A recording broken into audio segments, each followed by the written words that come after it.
Hello and welcome to our second Story to Stage featured speaker. Our next speaker is an extraordinary entrepreneur, leader, author, and innovator. His name? Can someone give me a drum roll, please? Drum roll!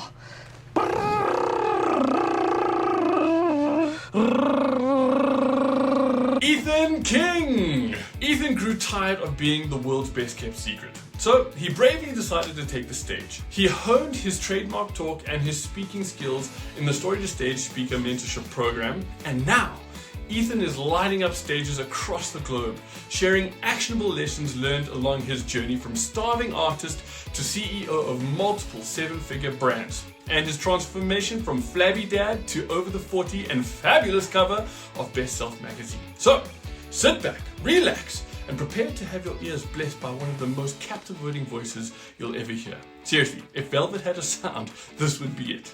Ethan, take it away.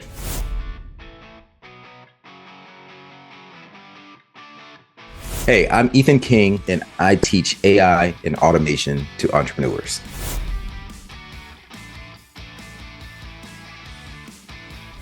The biggest dragon, oh man, well right now, I feel like we have a dragon breathing down our neck of higher costs, inflation, wages, labor is up. So that's a big issue because that's a big expense for entrepreneurs and small business owners. And on top of that, a lot of people are nervous about the economy, so consumer spending is down. So we're in this very, very tight, weird place in our economy, still reeling from the ripple effects of the pandemic. And that has created a bit of a perfect storm. It's like the slow brewing perfect storm. And we're forced to figure out how to do more with less. And that is why I teach entrepreneurs how to implement AI. Fortunately, we have these tools at our disposal, but most people aren't using them, or they're using them like a toy or a glorified search engine, but aren't unlocking the full massive potential of AI and automation. And I've been using them in my own businesses since 2011. And I kind of assumed that everybody was doing this stuff, but much to my surprise, they aren't. So when we layered on, when AI and ChatGPT came out a couple of years ago, we just layered that on and been able to do so much more with less.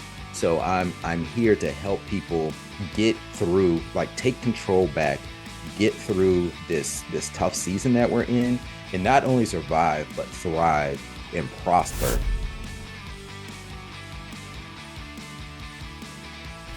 I actually just came last week. I did a 3-city tour in Michigan, back to back.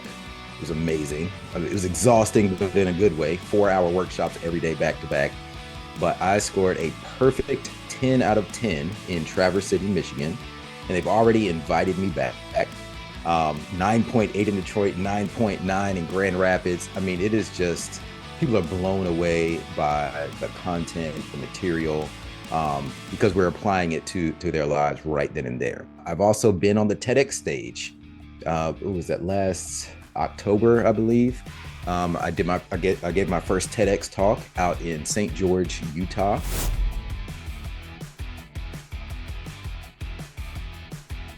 Yeah, I didn't know what I didn't know.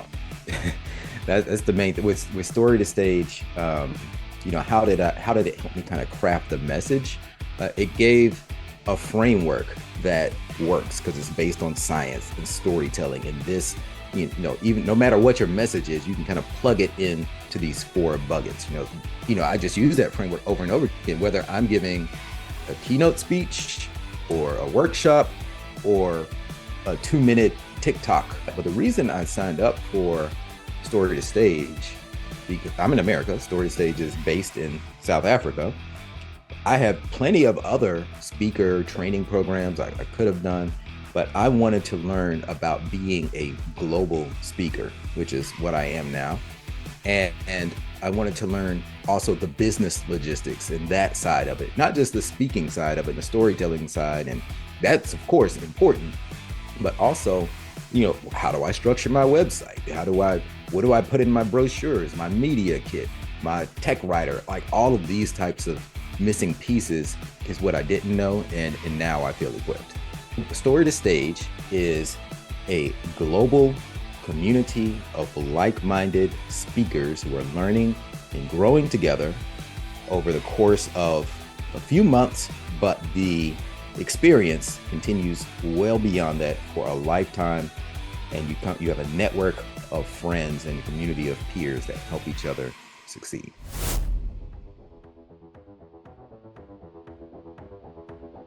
Yeah, so I'm currently in the thick of a speaking tour. I'm home right now, kind of in between gigs, but I'll be in multiple cities in Canada. I'm going out to the West Coast, Portland.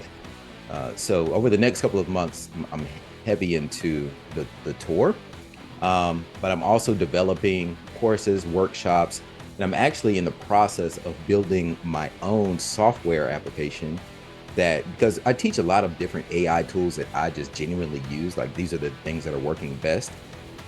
But then I said, wouldn't it be great to have all of these in one place?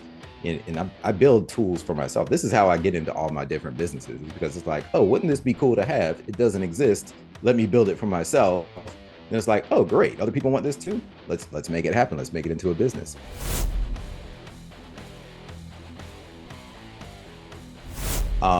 I was in Detroit last week. That was the first stop in my Michigan tour.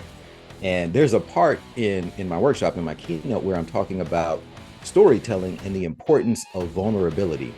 And not because we have a tendency to want to go out there and just only show our perfections and our awards and our accolades. But it's really when you show those vulnerable moments, that's what makes you relatable and what makes people connect with your story. When you aren't ashamed and you really talk about those low points that you were at in your life and how you overcame them, how you defeated that dragon, right? So that framework, I was in Detroit, and literally I was on the way from the airport to my hotel, and I passed 8 Mile. And I don't know how much you keep up with rap music, but there's a movie called 8 Mile about Eminem's origin story. And in that movie was this famous rap battle scene at the end. It was like the climax where Eminem won the rap battle. Do you remember why he won? Because he put himself down first. He insulted himself in the rap. So the guy he was going up against, when he got the microphone, he didn't have anything to say. So that was a great example of vulnerability in the self-deprecating storytelling that was applicable to the city I was in. So when I got to the hotel, I was videoing the 8 Mile, because I'm a big fan of Eminem anyway. I was like, oh, I'm passing by 8 Mile. When I got to the hotel, I put that scene in the presentation, and the audience loved it.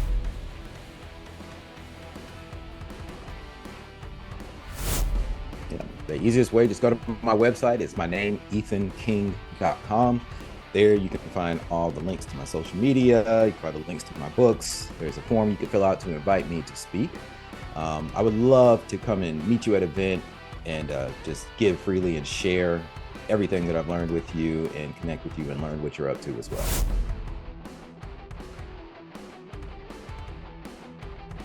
So many of them. Okay, I would say, one of the biggest misconceptions about storytelling or public speaking is that you need to be famous in order to book gigs. Being famous, I'm sure it helps. It makes it a lot easier.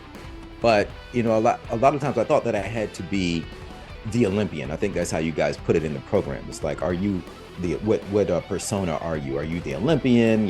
It's easy to book gigs if I've won 23 Olympic gold medals and everyone knows my name. But what do you do when no one knows who you are? And maybe you're that researcher who you're bringing things to the table. So that was a big misconception I had. So I came in, I was kind of defeating myself. Like, oh, I need to be the Olympian. I need to do something epic. But nobody really cares about that. It's all about delivering value and being, so you could be nobody off the street, but if you're delivering value to people, people will listen to what you're saying if you're delivering that value and doing it in the right way.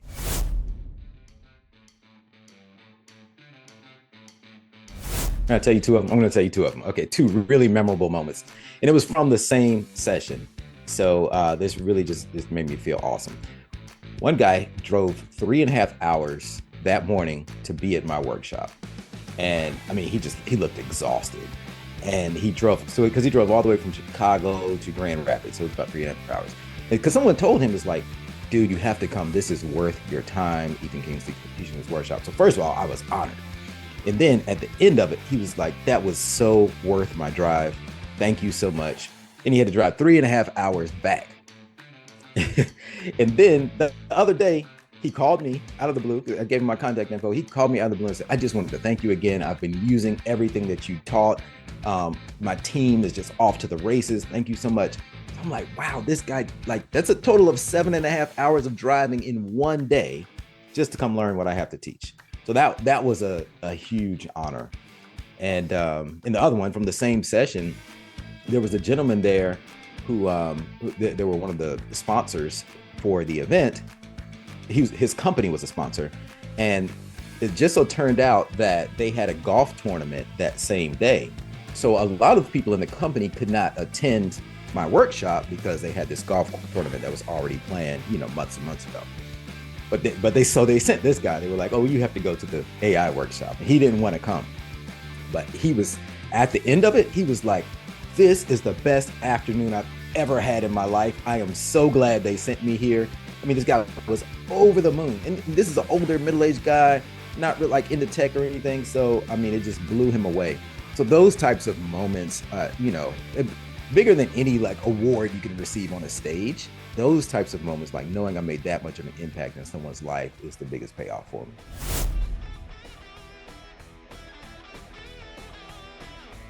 One piece of advice that I would give someone starting out on their speaking journey is take the time to formulate your message and deliver your talk as much as you can to every audience that you can. The more reps you get in, the more you learn. So join a speaking community like Story to Stage, or if you're not ready for that yet, I started out with like Toastmasters, or you can speak to your church groups or to your fellow employees. You can have your own groups. You can put events up on Eventbrite, whatever, but just get the reps in, get your message out to as many people as you can. Take that feedback and continue to refine your message so that it lands better and better each time.